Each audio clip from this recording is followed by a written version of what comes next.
Welcome on U24 News Flash Hour. I'm Shamim Kiza. On the 22nd of January 2025, Cities Consortium, Ministry of Local Government, Ministry of Lands and Housing and Urban Development, together with the Urban Authorities Association of Uganda, launched the Cities Expo and Symposium 2025 to take place in Mbarara, March 15th to 18th, 2025. The launch was attended with 11 cities and municipalities of Uganda. Thank you, Honorable Minister, for honoring our invitation. Representative of the Ministry of Lands, Mr. Paddy Walter, President UAAU, distinguished guests, colleagues, ladies and gentlemen, it is both an honor and privilege to stand before you today as we launch the Cities Expo and Symposium, a groundbreaking event full of innovation, experts, leaders in shaping the future cities of tomorrow. This event is a pivotal moment in our journey towards building sustainable, resilient, and inclusive cities where the challenges of today will be met with innovations of tomorrow. Cities have always been at the heart of human progress, and this we know. They are the epicenter of culture, commerce, and opportunity. However, we are now at a critical juncture as Uganda, faced with the pressing challenges that you all know, which are rapid urbanization, climate change, social inequalities, infrastructure deficits, technology is advancing at a very fast rate. So we need to think hard, redesign, relearn, retool ourselves to see that we create cities for us, but for people who are coming after us. And that is why Cities Expo and Symposium of 2025 is more than just a gathering, but it is a commitment to shaping the future of urban living for generations to come. We are incredibly proud for the collaboration we have had in this event from Cities Consortium. Thank you very much.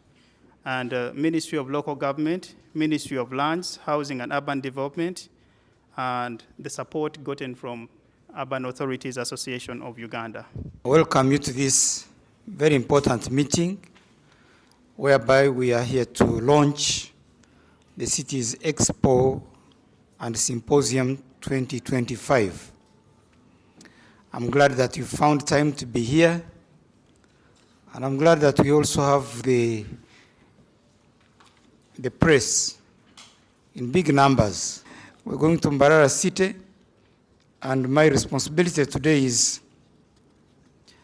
to launch this highly anticipated Cities Expo and Symposium. To warmly welcome our friends from the Development Partner Group, those who are supporting us. You've had the Cities Symposium, but you have a number of others as well, those who are ready to support urbanization in this country. We work together with KCCA, work together with Ministry of Lands, Housing and Urban Development, as well as the other ministries. But these three ministries are key in making sure that we prepare a very vibrant and beneficial symposium. Allow me to thank the staff of the ministries, the technical staff for putting up a good show, for doing a good job, together with the associations, the Urban Authorities Association of Uganda, Amical, and the other networks of local governments.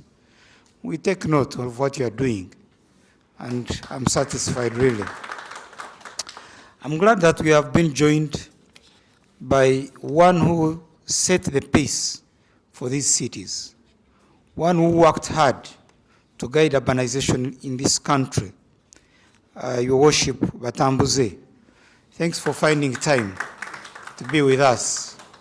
And I want to request the current leaders always give the respect to those we found or those who served before us.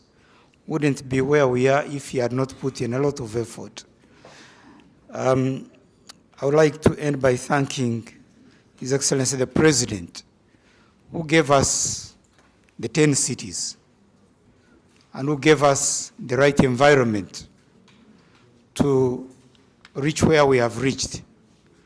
This government is under a very able leader called Yoweri Kaguta Museveni. If you want to compare and to know what he means, step outside a little bit. You'll come back running very fast. Walk along some of the streets here. Move, for example, from Kabalagala to Gaba, and see how other people from other countries are enjoying the environment here. From Somalia, Eritrea, Ethiopia, Sudan, DRC, Rwanda, and so on.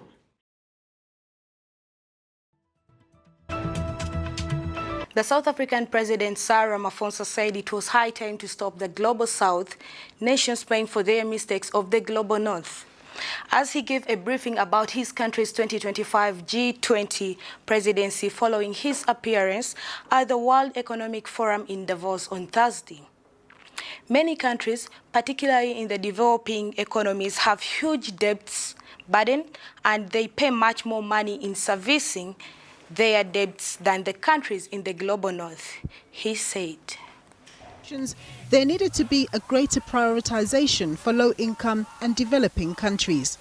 It is simply, in our view, not fair that over 60% of special drawing rights go to a handful of wealthy countries. And these drawing rights should be redirected to enable countries in Africa and other parts of the Global South to realize their developmental aspirations, to enable them to invest in infrastructure, in industrial development, in education, in training, and in healthcare. We need to leverage private capital and use innovative forms of finance, as well as taxation, to raise additional resources for sustainable development in various countries in the Global South. Ramaphosa emphasized that the numerous challenges facing the world could only be addressed through multilateralism, and said South Africa would be using the G20 platform to continue to push this idea.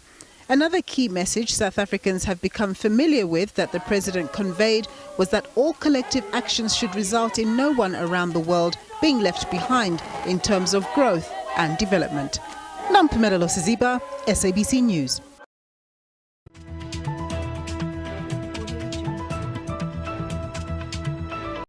On Saturday, a petrol tank explosion in Niger State, northern Nigeria, claimed the lives of at least 86 persons and left very many of them injured. Footage shows several burnt bodies of victims covered in near leaves of the damaged tanker, while locals can be seen up cleaning the area where the aftermath of the explosion was. In the aftermath of the tanker explosion at Diko Junction in Gurara local government area, the State Emergency Management Agency has confirmed a total loss of 56 lives. According to a press statement issued by the NSEMA Director General, Abdullahi Babara, the remains of the dead were recovered and buried in a coordinated effort by the agency, Gurara local government area authorities, and volunteers. Of the dead, 80 people were buried in a mass grave at the Diko Primary Health Care premises, while 5 others were handed over to their families for burial within the town, and 1 individual succumbed to injuries at the Diko Primary Health Care Center. The number of injured individuals has risen to 55, with 1 fatality recorded at the healthcare facility in Diko. In the meantime, NSEMA, in collaboration with relevant agencies, continue to manage the aftermath of the disastrous event as investigations and recovery efforts are ongoing. Governor Umaru Bago, who was at the scene of the accident around Diko Junction, called on relevant authorities to address the issue of recklessness of drivers on the roads. He also enjoined the sector commander of the Federal Road Safety Corps to establish a detachment in the area to ensure the enforcement of the directive that no vehicle coming from the Maje axis should be allowed to pass through the Diko Bridge while calling on relevant transport authorities to cooperate with them. Meanwhile, the president says he's saddened by the fuel tanker explosion, which caused the death of 86 people, with many also injured. He expresses condolences to the families affected, as well as to the government and people of Niger State. Special Advisor to the President on Information and Strategy, Mr. Bayo Nonuga, in the statement says, Nigeria's #1 citizen calls to attention the tragic and preventable nature of the incident, as many victims were those scooping fuel from the overturned tanker. The President has directed the provision of comprehensive medical care to the injured and instructed security and road safety authorities to implement measures to avert similar incidents. President Bola Tinubu strongly advises all citizens to exercise caution and avoid approaching accident sites, especially those involving fuel-laden tankers, due to their highly volatile nature.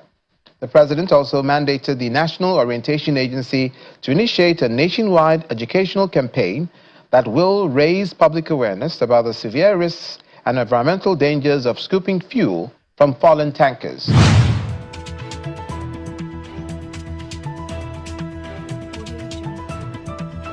Thousands of citizens took part in Romania's traditional horror dance in Bucharest on Friday under the call of independent presidential candidate Călin Georgescu. The event participants were seen gathering at the Heroes Monument, waving flags and playing music before Georgescu's arrival as he joined the circle for the dances. After the rally, members were seen marching towards the government building, protesting against the current authorities. Tens of thousands protested in Bucharest, Romania, against a court decision to annul last month's presidential election after outsider Călin Georgescu emerged as the frontrunner. Demonstrators demanded the election resume from the second round, accusing authorities of undermining democracy. The Constitutional Court cited illegal use of AI, undeclared funding, and digital technologies in its ruling. Georgescu, who gained popularity on TikTok, denies wrongdoing and has challenged the decision domestically and at the European Court of Human Rights, the Associated Press has reported.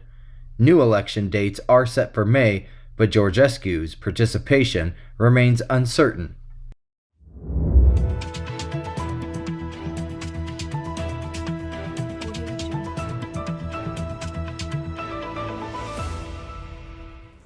Two helicopters were seen landing at Israel's Rain base as 4 hostages held by the Hamas were expected to be released on Saturday within the Gaza ceasefire deal.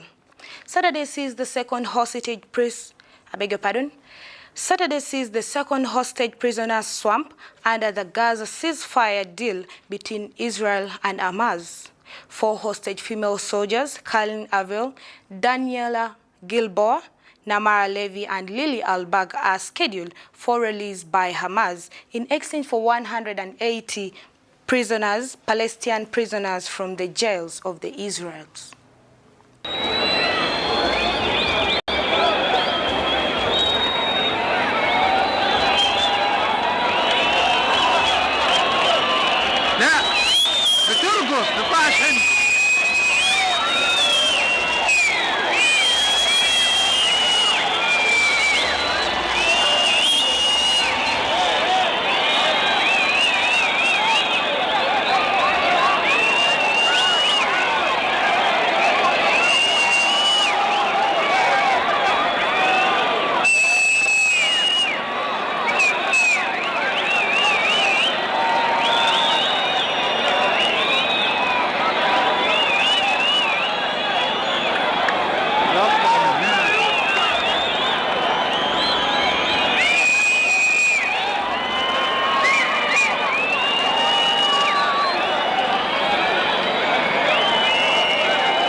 The Russian President Vladimir Putin suggested on Friday that the crisis in Ukraine might not have hit the waves if Donald Trump had won the 2020 presidential elections.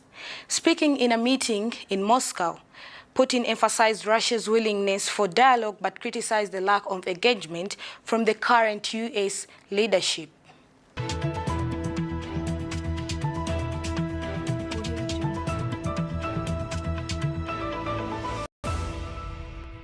The city of Goma in North Kivu was seen in a dire state as thousands of people were displaced from nearby areas flocking into the town amid the M23's intensive advance towards the city's outskirts.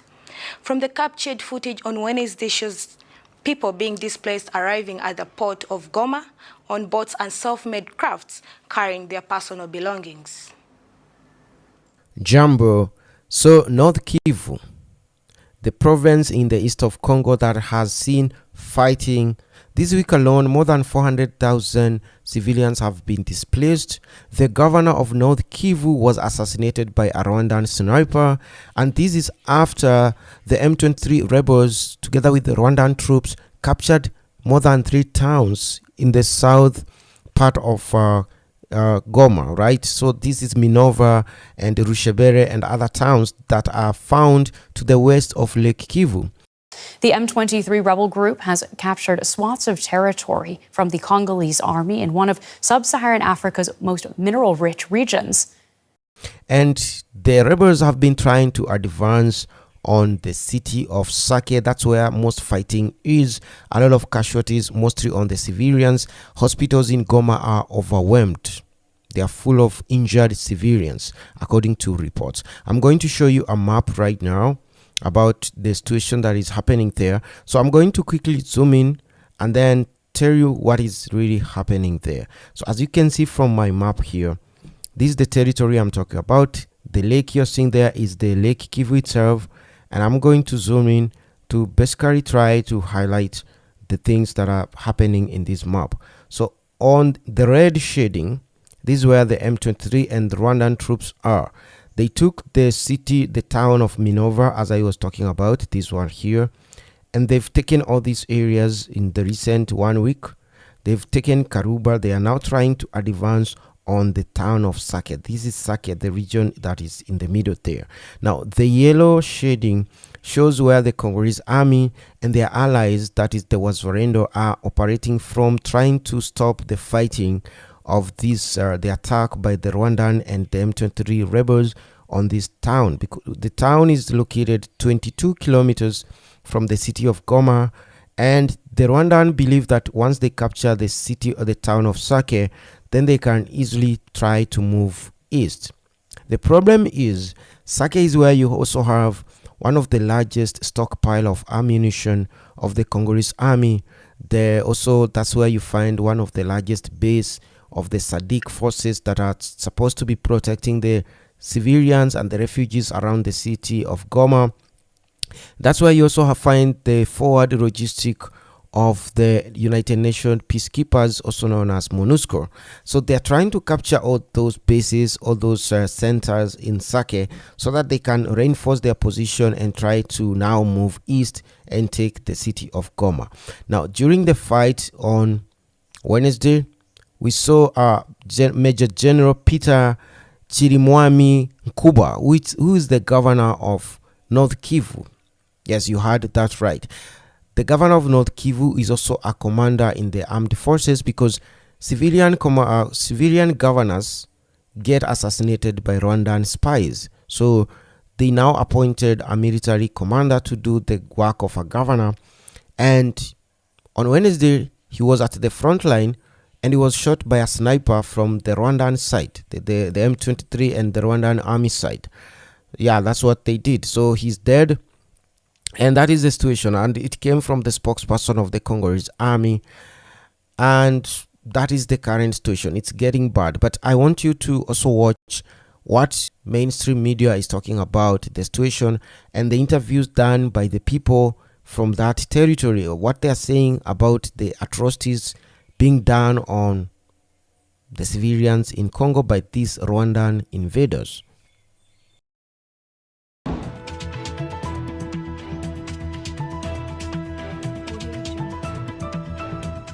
Thank you for watching U24. Shamim Kiza.